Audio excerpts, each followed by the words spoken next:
Hello everyone, welcome to Jyoti classes. हम लोग पिछली क्लास में क्या पढ़े थे? पिछली क्लास में हम लोगों ने क्वाड्रेटिक इक्वेशन स्टार्ट किया था, कुछ बेसिक पढ़ा था और 2-3 क्वेश्चन किए थे। ठीक है, क्वेश्चन और भी बहुत सारे हैं। आज हम लोग वही करेंगे, क्वेश्चन को सॉल्व करेंगे। ठीक है, जो भी टीजीटी में पूछे गए हैं। ठीक, तो चलिए, एक क्वेश्चन आपको दिख रहा होगा बोर्ड पे कि क्या लिखा है। x² - 2x + 4 = 0, तो α⁴n + β⁴n = व्हाट? तो इसकी वैल्यू हमें फाइंड आउट करनी है। तो किसी भी द्विघात समीकरण को, किसी भी क्वाड्रेटिक इक्वेशन को हम कैसे सॉल्व कर सकते हैं? या तो फैक्टराइजेशन मेथड या तो श्रीधराचार्य मेथड। फैक्टराइजेशन से सारा इक्वेशन सॉल्व नहीं होता है, जबकि श्रीधराचार्य से आप कोई भी क्वाड्रेटिक इक्वेशन सॉल्व कर सकते हैं। तो इसमें भी फैक्टराइजेशन मेथड अप्लाई नहीं हो रहा है, तो आप श्रीधराचार्य रूल अप्लाई करते हैं। कंपैरिजन करते हैं ax² + bx + c = 0, जो कि ये व्यापक रूप है, जो कि स्टैंडर्ड फॉर्म है ऑफ क्वाड्रेटिक इक्वेशन का। यहाँ से a = 1, b = -2, c = 4। अब फॉर्मूला क्या कहता है? x = -b ± √b² - 4ac upon 2a। Put the value -b, एक इक्वेशन का माइनस, फॉर्मूले का minus, minus minus plus, plus minus √b का स्क्वायर, इसी का स्क्वायर यानी 4 - 4 × 1 × 4। क्लियर यहाँ तक? 2 × 1। चलिए सॉल्व करते हैं। 2 ± √4 - 4 4 जा 16 अपॉन 2। 2 ± √ क्या आएगा? -12 अपॉन 2। 2 ± इसे बाहर लाएंगे, 2 बाहर आएगा, -√3 बच रहा है, फिर 2 कॉमन लेके कैंसिल आउट कर लेंगे इसे हम। ठीक है, फिर क्या आएगा? x = आएगा 1 ± √3 -3 अपॉन सॉरी नीचे का 2 कैंसिल हो चुका है ऑलरेडी। ये इसे और सिंप्लीफाई कर सकते हैं, 1 ± क्लियर, ये लिख सकते हैं। अब इसे 1 ± ये क्या होता है हमारा? आयोटा की वैल्यू, आयोटा√3, ये आ गई हमारी x की वैल्यू। ठीक है, जो कि आपको साफ साफ दिख रहा है, ये एक कॉम्प्लेक्स नंबर है। ठीक है, a + ib के फॉर्म में, इस फॉर्म में है a + ib या z + आयोटा y कह सकते हैं। ठीक है, उस फॉर्म में है, तो ये एक कॉम्प्लेक्स नंबर है। और ये जो एग्जैक्ट वैल्यू आई है वो कॉम्प्लेक्स कॉन्जुगेट है, मतलब समृद्ध संयुग्मी। कैसे? क्योंकि इसमें रियल पार्ट भी है और इमेजिनरी पार्ट भी है। हम इसको अलग अलग कर लेते हैं। 1 + आयोटा√3 और 1 - आयोटा√3। ये ठीक है, इसका कॉन्जुगेट है ये, इसका कॉन्जुगेट है ये। कॉन्जुगेट हम लोग पढ़ चुके हैं क्लास फर्स्ट ईयर में, मतलब 11th में। ठीक है, इसका कॉन्जुगेट ये होगा। कॉन्जुगेट में होता क्या है कि रियल पार्ट तो सेम रहते हैं, इमेजिनरी पार्ट भी सेम रहते हैं, within opposite sign. Sign opposite रहता है। अगर प्लस है तो उसका कॉन्जुगेट माइनस में होगा, अगर माइनस है तो उसका प्लस में होगा, सिर्फ और सिर्फ इमेजिनरी पार्ट में, नॉट रियल। ठीक है, तो इसे हम मान लेते हैं अल्फ़ा और इसे हम मान लेते हैं बीटा। क्लियर? अल्फ़ा की वैल्यू हम पॉजिटिव वाली मान लेते हैं, बीटा की वैल्यू हम नेगेटिव वाली मान लेते हैं। और हमें लाना है α⁴n और β⁴n। इस पे अभी हम और भी सॉल्व करेंगे, लेकिन ये कॉम्प्लेक्स नंबर है। कॉम्प्लेक्स नंबर को सॉल्व करने का क्या तरीका होता है? उसे पोलर फॉर्म में यानी ध्रुवीय रूप में लिखना पड़ता है। फिर उसको वैल्यू पुट करेंगे, r और थीटा लाएंगे आर्गूमेंट और मॉड्यूलस, उससे हम इसे सॉल्व करेंगे। ठीक है, तो चलिए सॉल्व करते हैं। तो हमें पता चल चुका है, अल्फ़ा की वैल्यू हम लोग पॉजिटिव ले लिए हैं, बीटा की नेगेटिव ले लिए हैं। ये एक कॉम्प्लेक्स फॉर्म के रूप में है, या तो ये कह सकते हैं z equal to x plus iota y के फॉर्म में है, क्लियर। या z इक्वल टू एक्स के जगह क्या होता है r cos theta plus iota r sin theta. अब ये कैसे आया, ये भी हम फर्स्ट ईयर में बहुत डिटेल में समझ चुके हैं, लेकिन हो सकता है थोड़ा दिमाग से चला गया हो तो फिर से रिवाइज कर लीजिए इसको, ठीक है। ये होता था हमारा एक्स एक्सिस, ये वाई एक्सिस, क्लियर। चूँकि इसके पॉइंट हैं आपके 1,√3, दोनों पॉजिटिव वैल्यू है, दोनों पॉजिटिव वैल्यू है तो कहाँ बिलोंग करेगी, कहाँ लाई करेगी, फर्स्ट कोऑर्डिनेट में। मान लीजिए ये किसी पॉइंट पे 1,√3 है, इस पॉइंट का नाम P रख देते हैं हम, ऑरिजिन O ले लेते हैं, और ये हो गया आपका R यानी मॉडुलस, और ये होता है आर्गुमेंट यानी थीटा, क्लियर। फिर क्या करते थे, एक्स एक्सिस इस पे इमेजिनरी लाइन परपेंडिकुलर डालिए, ये x, तो ये x मान लीजिए, y के समांतर है, ये पैरेलल है तो इसे स्मॉल y मान सकते हैं। यहाँ से cos थीटा की वैल्यू बताइए, cos थीटा इक्वल टू होता है आधार बटे कड़, आधार है हमारा x, कड़ है हमारा r, तो क्या यहाँ से x equal to r cos theta नहीं आ जाएगा, आ जाएगा ना। Similarly y equal to r sin theta आ जाएगा। यहाँ से ये हो गई आपकी फर्स्ट ईयर वाली बात, क्लियर है। फिर चलिए आइए अपने क्वेश्चन पे आते हैं, तो कंपैरिजन करिए। हाँ, सॉल्व करने के लिए अब हमें चाहिए r चाहिए और थीटा। अगर हमें r और थीटा की वैल्यू पता हो जाए तो हम ये क्वेश्चन सॉल्व कर सकते हैं।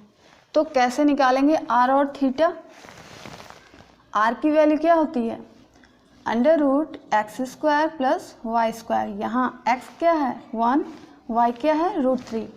चलिए निकालिए, 1 का स्क्वायर प्लस √3 का स्क्वायर आ जाएगा 1, 3, 4 यानी 2, r इज इक्वल टू आ गया हमारा 2, और हमें अभी बस थीटा फाइंड आउट करना है। r की वैल्यू ये आ गई, इससे कंपैरिजन करिए तो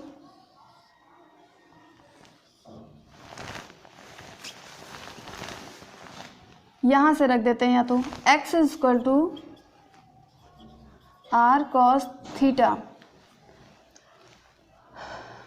यहाँ पे x क्या है 1, ठीक है। ये तो फॉर्मूला मैंने बताया कि इसको इस फॉर्म में भी लिखा जा सकता है, इसको इस फॉर्म में भी लिखा जाता है, लेकिन हमारा क्वेश्चन तो यही है ना, क्वेश्चन को हम छोड़ के आगे नहीं बढ़ सकते, क्वेश्चन को लेके ही जाना है, उसको सॉल्व करना है।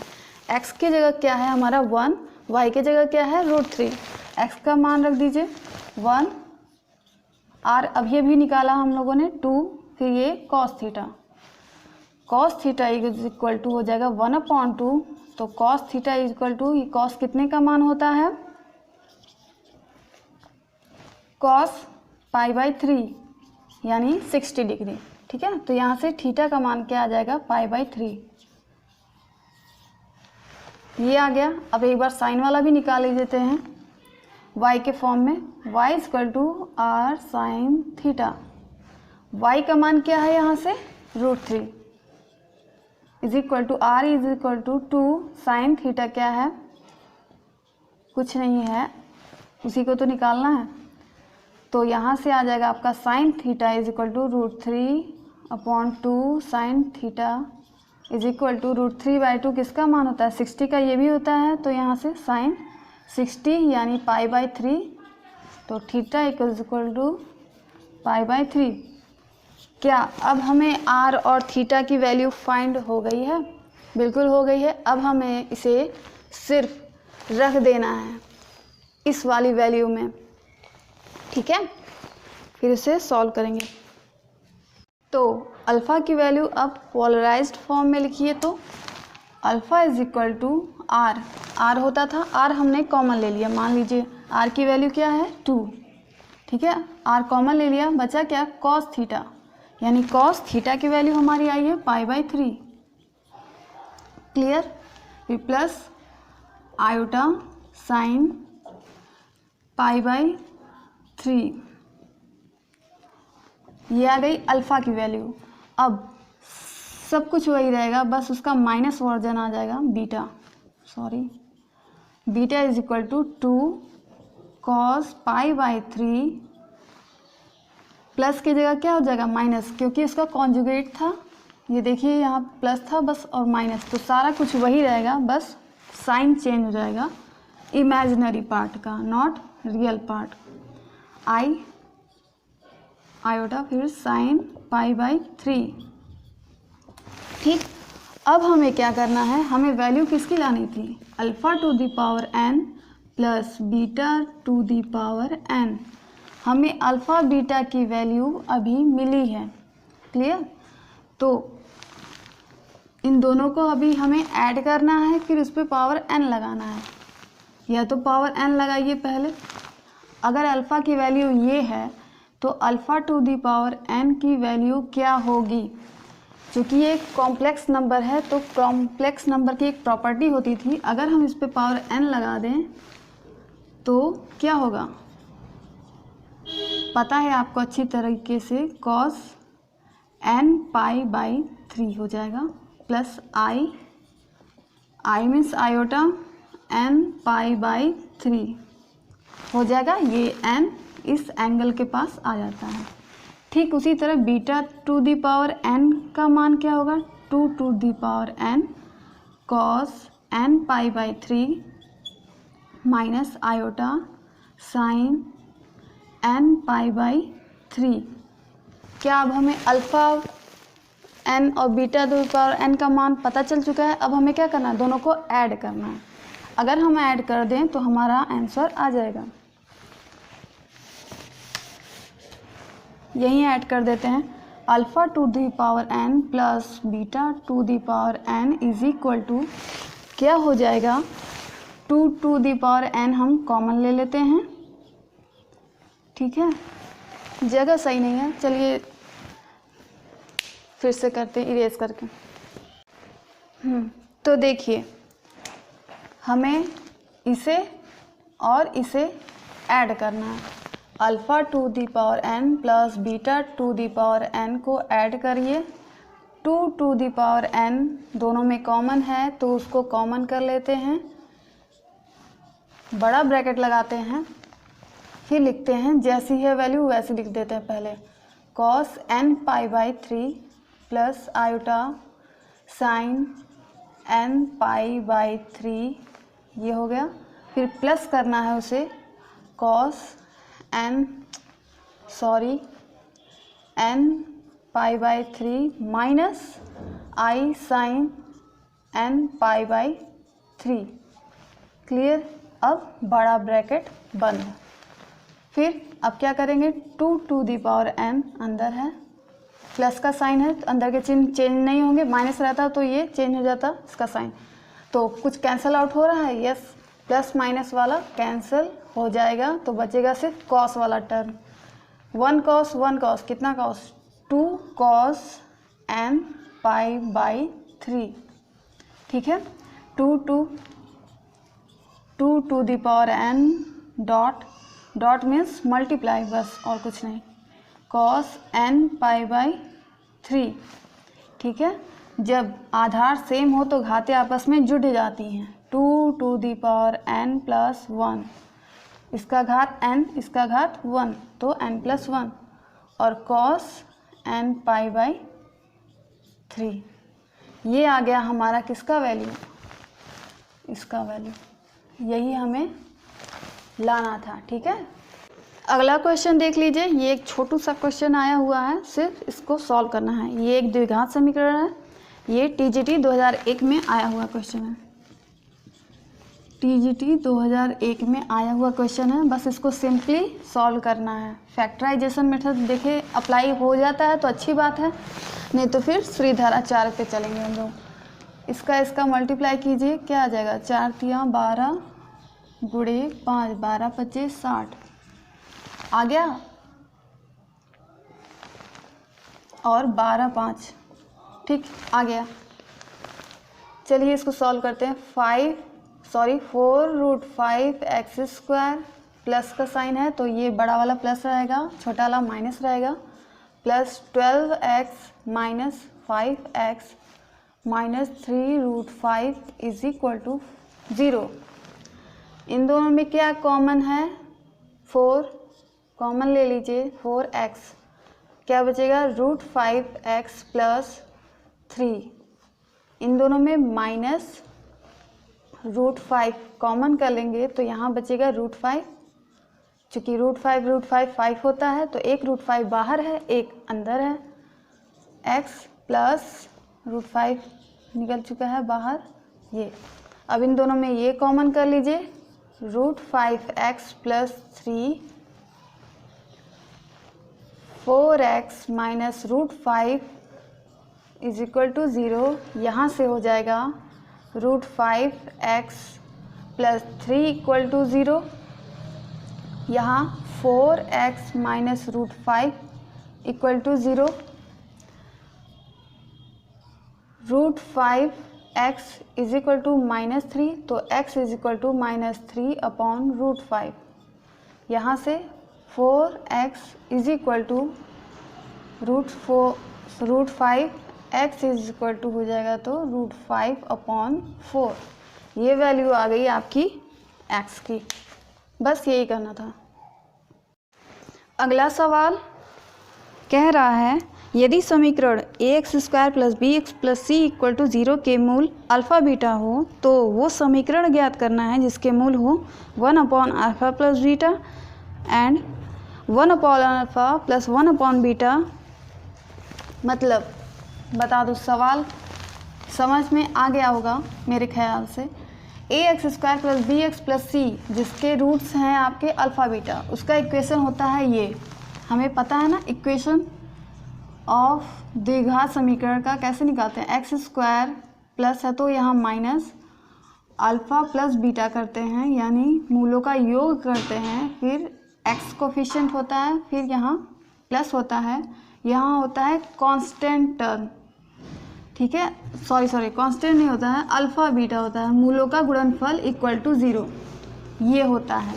ठीक, अगर इसके रूट्स अल्फ़ा और बीटा है तो द्विघात समीकरण का इक्वेशन होता है ये, जहाँ x² होता है, फिर माइनस मूलों का योग होता है, addition of the roots x plus multiplication of the roots equal to 0।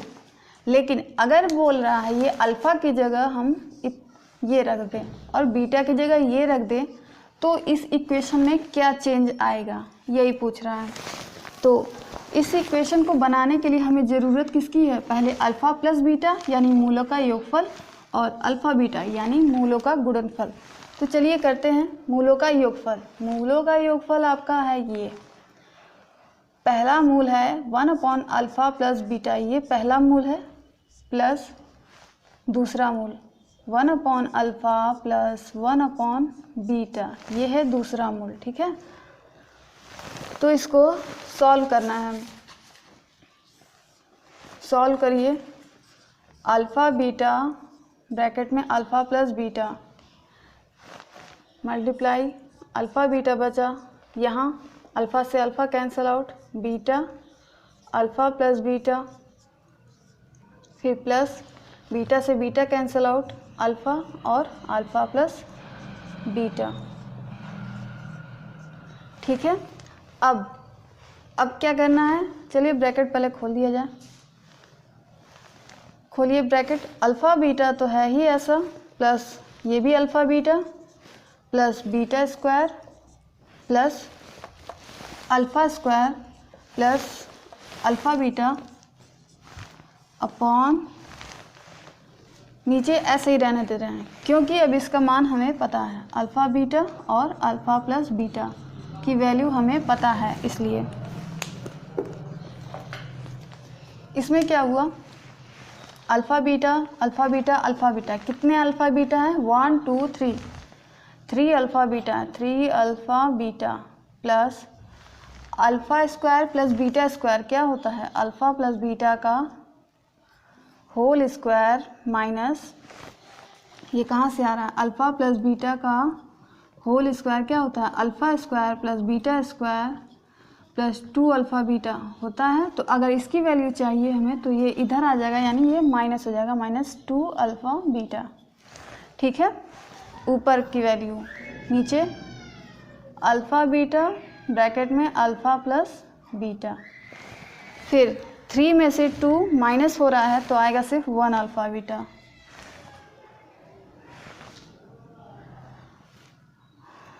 Alpha plus beta का whole square plus alpha beta, और नीचे अल्फ़ा बीटा ब्रैकेट में अल्फ़ा प्लस बीटा। तो हमें पता है अल्फ़ा प्लस बीटा की वैल्यू होती है -b/a और अल्फ़ा बीटा की वैल्यू होती है c/a। बस अल्फ़ा प्लस बीटा की जगह -b/a पुट करना है और अल्फ़ा बीटा की जगह हमें c/a पुट करना है इसमें। चलिए वैल्यू पुट कर दीजिए। अल्फ़ा प्लस बीटा की जगह -b/a का square plus c/a upon alpha beta, यानी c/a मल्टीप्लाइड -b/a। बस इसको सॉल्व कर लेना है। b² प्लस c/a, नीचे माइनस bc/a²,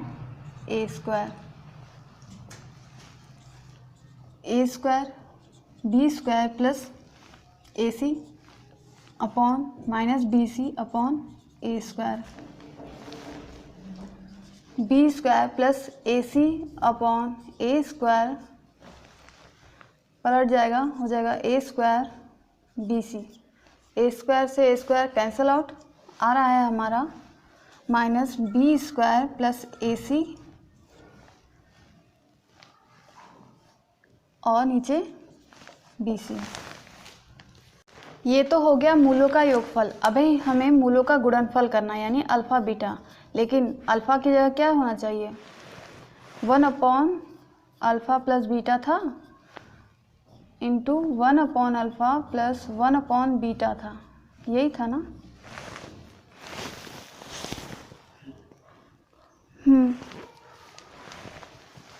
चलिए तो मल्टीप्लाई करते हैं। 1/अल्फ़ा प्लस बीटा, इसको सॉल्व करिए पहले। अल्फ़ा बीटा ऊपर हो जाएगा अल्फ़ा प्लस बीटा,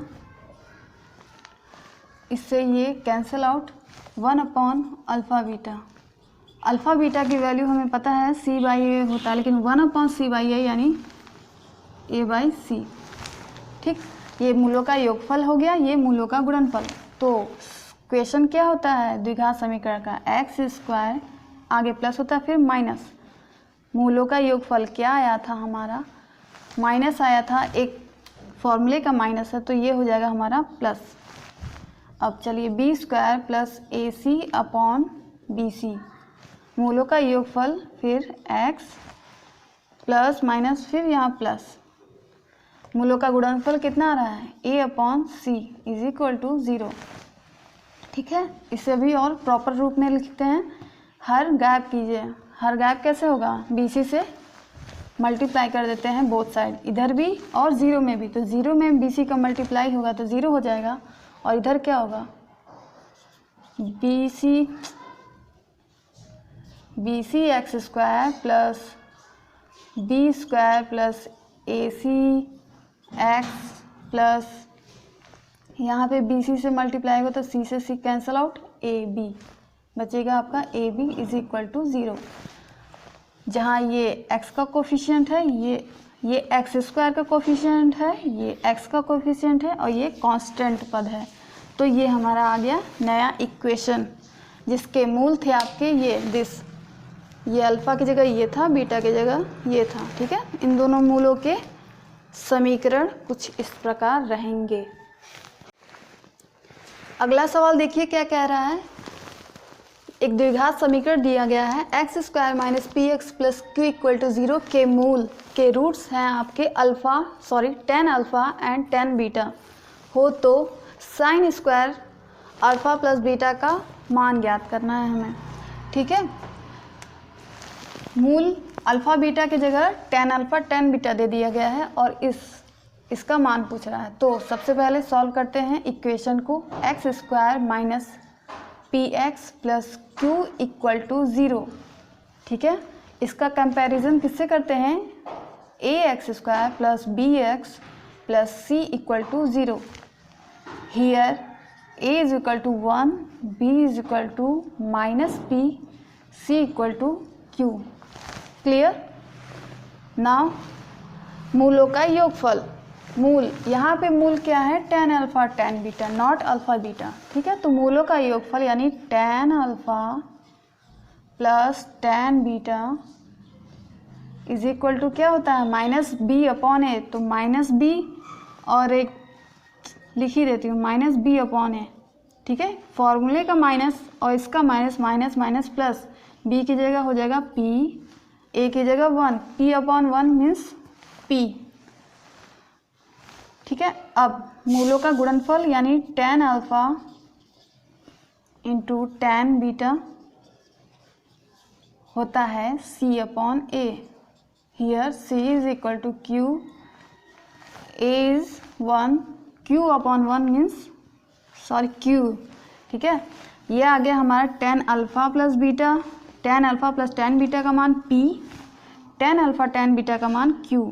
अब हमें क्या करना है? कोई ऐसा फॉर्मूला बताइए जिसमें ये आता हो, tan alpha plus tan beta भी आता हो और tan अल्फ़ा बीटा भी आता हो। ऐसा कौन सा फॉर्मूला है? क्या ये फॉर्मूला है? tan alpha plus beta, tan alpha plus tan beta में क्या होता है? इसका फॉर्मूला है tan alpha plus tan beta upon 1 minus tan alpha tan beta. ये ऊपर की जगह हम ये लिख सकते हैं p और tan अल्फ़ा tan बीटा की जगह हम q लिख सकते हैं। ठीक है, इसलिए हमें इससे tan अल्फ़ा प्लस बीटा की वैल्यू पता हो जाएगी। tan alpha plus tan beta की वैल्यू हमें क्यों पता करनी है? क्योंकि हमें sin अल्फ़ा और sin बीटा की वैल्यू पता करनी है। जब हमें sin अल्फ़ा और sin अल्फ़ा प्लस बीटा की वैल्यू पता हो जाएगी तो हम उसका सिर्फ स्क्वायर कर देंगे तो हमारा आंसर आ जाएगा। ठीक है, चलिए tan अल्फ़ा प्लस बीटा ऊपर की जगह, पूरे की जगह क्या लिखा जाएगा? p अपॉन 1 माइनस यहाँ पे q। यह आ गया हमारा tan के फॉर्म में। tan अल्फ़ा प्लस बीटा का फॉर्मूला हमें पता चल गया p और q के टर्म में। ठीक है, अब इसको साइन में कन्वर्ट करना है क्योंकि आंसर हमें साइन में लाना है, tan में नहीं लाना है। ठीक है, चलिए अब इसको करते हैं। तो अब आगे हमें tan अल्फ़ा प्लस बीटा की वैल्यू पता चल गई है p और q के टर्म में। अब हमें क्या करना है? tan से क्या करना है? साइन। tan और साइन में कोई कनेक्शन है? फॉर्म साइन हमें लाना है, हमको आंसर लाने के लिए साइन चाहिए, लेकिन अभी हमारे पास tan है। साइन और tan में क्या कनेक्शन? साइन tan को हम क्या लिख सकते हैं? Sine theta. मान लीजिए अगर थीटा है यहाँ तो साइन अपॉन कॉस, ये होता है tan की वैल्यू, होता है ना साइन और tan में। लेकिन अब sine is equal to tan तो हम कर नहीं सकते, तो बैलेंस करने के लिए कॉस नीचे एक्स्ट्रा हो जा रहा है, कॉस भाग हो जा रहा है। तो कॉस से अगर हम मल्टीप्लाई कर दें कॉस थीटा तो क्या ये दोनों बैलेंस हो जाएगा? बिल्कुल हो जाएगा। कॉस से cos cancel out, sine equal to sine, और यहाँ हमें tan भी मिल जा रहा है। ठीक, चलिए अब लिखते हैं इसको। साइन अल्फ़ा प्लस बीटा हमें लाना है। ठीक है, ये तो बस ऐसे समझाने के लिए बताया मैंने। Sine alpha plus beta is equal to sine alpha plus beta upon cos alpha plus beta multiplied cos alpha plus beta. ठीक है, इसे हम tan लिख सकते हैं, लिख दीजिए। Sine alpha plus beta is equal to tan alpha plus beta. ठीक, लेकिन अभी हमें कॉस का नहीं पता है, कॉस अल्फ़ा प्लस बीटा के टर्म में नहीं पता है, तो हम क्या कर रहे हैं, कॉस को क्या लिख सकते हैं 1/sec, और जब सेक पता चल जाएगा तो उसको हम tan के टर्म में लिख सकते हैं। ये होता है ना tan square theta equal to होता है 1 + sec स्क्वायर थीटा। ठीक है, जब कॉस को हम सेक के टर्म में लिखेंगे तो हम सेक को फिर tan के टर्म में लिख देंगे, तो हमारा पूरा tan के टर्म में आ जाएगा, जिसका हम मान हमको पता है यहाँ पे। बस एक बार ये वैल्यू आ जाए फिर इसका स्क्वायर कर देंगे हम लोग, और कुछ नहीं करना है। ठीक है, tan/sec alpha plus beta. Clear है, मान में चेंज नहीं आ रहा है ना, कॉस को 1/sec लिखा जा सकता है। चलिए अब क्या करना है, ऊपर tan अल्फ़ा प्लस बीटा है ही, नीचे वाला क्या करना है, सॉरी ये नहीं होता है, होता है ये गलत मैंने लिख दिया है। Sec square theta equal to होता है 1 + tan स्क्वायर थीटा होता है। ठीक है, बाय मिस्टेक हो गया। तो सेक स्क्वायर थीटा जब 1 + tan स्क्वायर थीटा होता है तो सेक थीटा क्या हो जाएगा, रूट में आ जाएगा इधर root this 1 + tan square theta.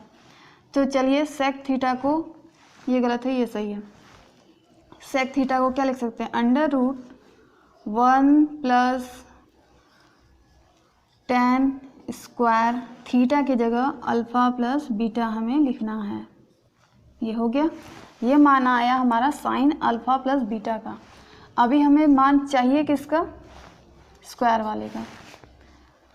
तो क्या करें, पहले इसके p/q के फॉर्म में रख दीजिए, उसके बाद स्क्वायर करेंगे।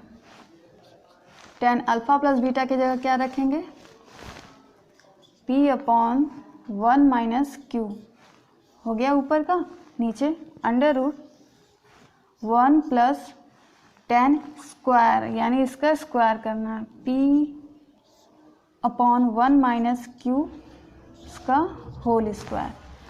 चलिए सॉल्व करते हैं। ये मान आपका निकल के आया है साइन अल्फ़ा प्लस बीटा का। ठीक है, लेकिन हमें चाहिए क्या, sign square alpha plus beta, यही चाहिए था। ठीक है, इसी का मान पूछा था, तो हम लोग क्या करेंगे, स्क्वायर कर दीजिए इसका, स्क्वायरिंग बोथ साइड। तो क्या हो जाएगा, sine square alpha plus beta is equal to p square 1 - q का होल स्क्वायर। ये इक्वल टू ना यहाँ रहता है मेन वाले बटे के लाइन में, और ये साइन थोड़ा यहाँ रहेगा, आप समझ लो कि ये यहाँ है। ठीक है, इस बॉक्स में है। अब ये इसका तो चुपचाप रूट हट जाएगा, बस रूट हटेगा, means 1/p square upon 1 - q। क्या करूँ, ऐसे कर दे, इसका भी मतलब वही हुआ ना, चाहे पूरे का स्क्वायर या स्क्वायर डिवाइड कर दिया, अंश में अलग हर में अलग, ताकि अभी सॉल्व करने में सहूलियत हो थोड़ा।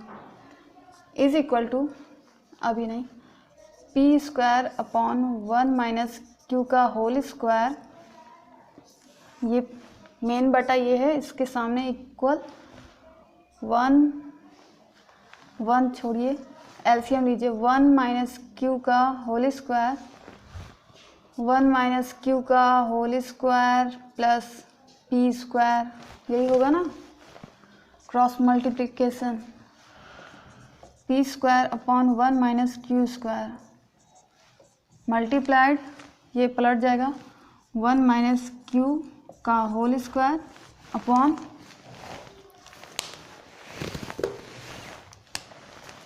ये ऊपर गया, ये 1 - q का whole square plus p square. ठीक है, ये कैंसल आउट हो गया है, दिख रहा है p स्क्वायर अपॉन 1 - q का whole square plus p square. ठीक है, ये आ रही है वैल्यू। एक और क्वेश्चन है, कह रहा है समीकरण ये ax² + bx + c = 0 के मूल एक दूसरे का वर्ग है। एक मूल अगर कुछ है तो दूसरा वाला उसका वर्ग है पहले वाले का, ठीक है। तो इस ऑप्शन में से कौन सा सही होगा। चलिए फिर इसको सॉल्व करते हैं। मान लीजिए लेट फर्स्ट मूल हम लोग अल्फ़ा मानते हैं, तो दूसरा इसका वर्ग होना चाहिए, यानी दूसरा मूल अल्फ़ा स्क्वायर होगा। अगर आप बीटा मानेंगे तो ये बीटा स्क्वायर होगा, गामा मानेंगे तो ये गामा स्क्वायर होगा, ठीक है। फिर ये तो स्टैंडर्ड फॉर्म में है ही, यहाँ से हो जाएगा आपका मूलों का योगफल। पहले अल्फ़ा प्लस अल्फ़ा स्क्वायर क्या होता है मूलों का योगफल, माइनस बी अपॉन ए, क्लियर। उसके बाद मूलों का गुणनफल अल्फ़ा गुणे अल्फ़ा स्क्वायर अपॉन होता है सी अपॉन ए, ठीक, यही है। अल्फ़ा गुणे अल्फ़ा स्क्वायर क्या हो जाएगा, alpha cube is equal to c upon a. इसको हम सॉल्व कर सकते हैं यहाँ तक, बट ये यहीं तक रहेगा, इसको तो और सॉल्व नहीं कर सकते हम। अब ज़रा एक बार ध्यान से देखिए, ऑप्शन में क्यूब क्यूब क्यूब दिख रहा है, तीनों ऑप्शन जो है आपके वो क्यूब दिख रहा है, और यहाँ 3ABC दिख रहा है। तो ऐसा नहीं लग रहा है कि क्यूब होना चाहिए, तो हम ज़रा इसका क्यूब करते हैं, फिर देखते हैं क्या होता है, ठीक है। कीजिए क्यूब बोथ साइड, इधर भी क्यूब, इसका क्यूब और इसका क्यूब। तो एक a प्लस बी का होल क्यूब का फॉर्मूला क्या होता है, a प्लस बी का होल क्यूब का formula a cube plus B cube plus 3ab bracket में a प्लस बी, क्लियर। चलिए इसको लिखिए, यहाँ a की जगह है alpha, a cube plus B cube यानी अल्फ़ा स्क्वायर का क्यूब, ठीक है। a square plus B square plus 3 alpha into alpha square, और ब्रैकेट में a प्लस बी यानी अल्फ़ा प्लस अल्फ़ा स्क्वायर, ठीक है। ये फॉर्मूले से आया इतना बराबर, ये साइन क्या रहेगा, क्योंकि ऑड है, ऑड नंबर है तो माइनस का माइनस ही रहेगा, ठीक है। और b का b क्यूब हो जाएगा अपॉन a क्यूब हो जाएगा, ठीक, क्लियर। चलिए इसको थोड़ा सा सॉल्व कर लेते हैं। अल्फ़ा क्यूब प्लस 2 3 जा 6 alpha to the power 6 plus का प्लस 3 अल्फ़ा क्यूब फिर alpha plus alpha square is equal to minus B cube upon A cube, ठीक है।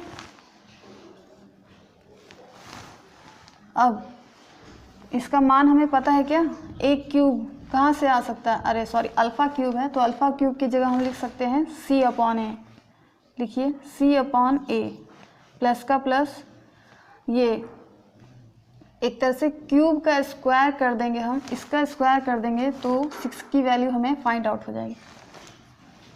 ये है क्यूब की वैल्यू, उसका स्क्वायर करना है, स्क्वायर करना है यानी सी स्क्वायर अपॉन ए स्क्वायर, फिर प्लस का प्लस 3 का 3 अल्फ़ा क्यूब फिर से यहाँ पे सी अपॉन ए, और इसकी value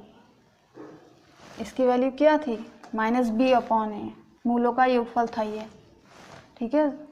minus B upon A is equal to minus B cube upon A cube, हो गया। अब बस इसको सॉल्व करिए, आ जाएगा answer C upon A plus C square upon A square plus या माइनस, प्लस माइनस माइनस होता है तो माइनस, ठीक है। 3bc upon A square is equal to करें या इधर ही ला देते हैं, माइनस है ना, इधर आएगा तो plus B cube upon A cube is equal to 0, अब यहाँ कुछ है नहीं। फिर देखिए 3abc जो है वो उस साइड है बराबर के उधर, तो इसको हम उधर भेजेंगे, भेज देंगे, इतनी जल्दी क्या है। फिलहाल तो हमें हर गैप करना है, हर गैप करिए, किससे मल्टीप्लाई करेंगे, ए क्यूब से मल्टीप्लाई कर दीजिए सब में, तो आ जाएगा ए क्यूब सी, सॉरी अच्छा चलिए ऐसे लिख देते हैं, ए cube C upon A plus A cube C square upon A square minus है 3ab, इसको हम उधर भेजना चाह रहे हैं, ठीक है, क्योंकि सारा उधर ही है 3 वाला, और ये प्लस बी क्यूब, इसमें a cube b cube upon A cube is equal to 3abc multiplied a cube upon A square, यही ना, यही हुआ। अब इसके बाद चलिए कटपिट करते हैं, कटेगा तो क्या आ जाएगा, ए स्क्वायर सी प्लस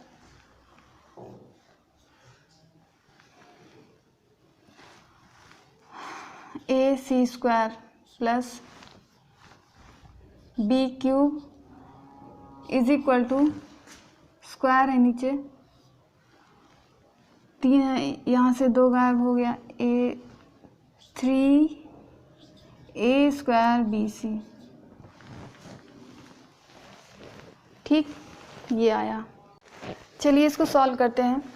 और एक चीज़ देख लीजिएगा, यहाँ 3 के पास यहाँ a नहीं था, ठीक है, मैंने पीछे लिख दिया था a, यहाँ 3 नहीं है, तो यानी सिर्फ a बचा हुआ है, यहाँ a स्क्वायर नहीं बचेगा। 3 के पास a b c बचा है, आप देख लीजिएगा, ठीक है। फिर बस इसको सॉल्व करिए, देखिए क्या आता है। इसके हिसाब से देखिए, पहले क्यूब क्यूब क्यूब, या तो ए cube b cube C cube, हमारे पास कौन सा क्यूब है, हमारे पास बी क्यूब है, बी क्यूब लिख दीजिए, फिर प्लस कॉमन कुछ लिया गया है, बी क्यूब के अलावा ये क्या कॉमन इसमें हो सकता है, ए सी हो सकता है, ए सी जब कॉमन हो गया तो यहाँ बचा ए, वहाँ बचा सी, फिर बस इज इक्वल टू 3abc, ये किससे मैच कर रहा है, option number 2 is the right answer, ठीक है। इसको सही कर लीजिएगा आप ज़रूर से, ये यहाँ पे मैंने ए लिख दिया था इसके पहले जो बताया था, यहाँ पे ए नहीं रहेगा, ठीक है। 3 सिर्फ BC है, फिर उससे मल्टीप्लाई ए क्यूब का हुआ है, तो आंसर आ गया ये आपका, ठीक है, ऑप्शन के हिसाब से। तो मैंने अभी तक के जितने क्वेश्चन कराए सारे क्वाड्रेटिक इक्वेशन के क्वेश्चन थे जो कि TGT में आए हुए थे, मेरा खुद का बनाया क्वेश्चन नहीं है ये, ठीक है। आई होप आपको समझ में आया होगा।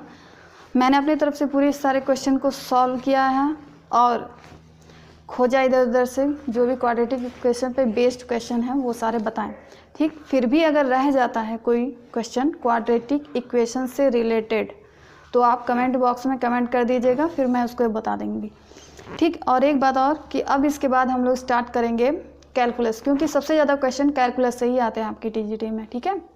तो अगर आप TGT के लिए प्रिपेयर कर रहे हैं, तैयारी कर रहे हैं, सीरियसली तैयारी कर रहे हैं, तो चैनल को सब्सक्राइब कर लीजिएगा, क्योंकि अब कंटिन्यू अपलोड की जाएंगी इस पर TGT की सिलेबस के अकॉर्डिंग, उसमें पूछे हुए क्वेश्चन भी सॉल्व कराए जाएंगे और साथ साथ उसका कॉन्सेप्ट भी बताया जाएगा, ठीक है। ऐसा नहीं कि सिर्फ क्वेश्चन ही सॉल्व करते चले जाएंगे। पहले स्टार्ट आपका फर्स्ट ईयर इंटर मैं बता के, मीन्स क्लास 11 12 का बता के, फिर मैं इस पर क्वेश्चन सॉल्व कराऊंगी ताकि उससे आपका कॉन्सेप्ट क्लियर हो जाए, क्योंकि कॉपी पेस्ट नहीं होना है क्वेश्चन, कुछ क्वेश्चन हो सकते हैं, ठीक है, तो वो एक्सेप्शन है। मैं ये नहीं कह रही हूँ कि एक भी क्वेश्चन सिमिलर नहीं आएगा, ठीक है, लेकिन एकदम एग्जैक्ट कॉपी पेस्ट तो क्वेश्चन होते नहीं हैं। तो जब तक आप कॉन्सेप्ट नहीं समझेंगे क्वेश्चन का, तब तक क्वेश्चन सॉल्व करने से सिर्फ नहीं होगा, ठीक है। प्रैक्टिस तो ज़रूरी है, लेकिन उसके साथ साथ उसका कॉन्सेप्ट भी क्लियर होना चाहिए, वो पता होना चाहिए कि इसका बेस क्या है, ये आया कहाँ से है, ठीक है। तो उसका कॉन्सेप्ट भी ज़रूरी है, वो सब जानेंगे। कैलकुलस एकदम बेसिक से स्टार्ट करके जो भी क्वेश्चन आया है TGT PGT में वो सब हम लोग सॉल्व करेंगे। इससे रिलेटेड कोई क्वेश्चन रह गया हो तो कमेंट बॉक्स में कमेंट कर दीजिएगा, ज़रूर बताएंगे, ठीक है। तो आई होप वीडियो आपको पसंद आई होगी, इन्फॉर्मेटिव लगी होगी। चैनल को लाइक शेयर सब्सक्राइब कर दीजिएगा, जो भी बच्चे तैयारी कर रहे हैं उनके साथ शेयर कर दीजिएगा। And thanks for watching.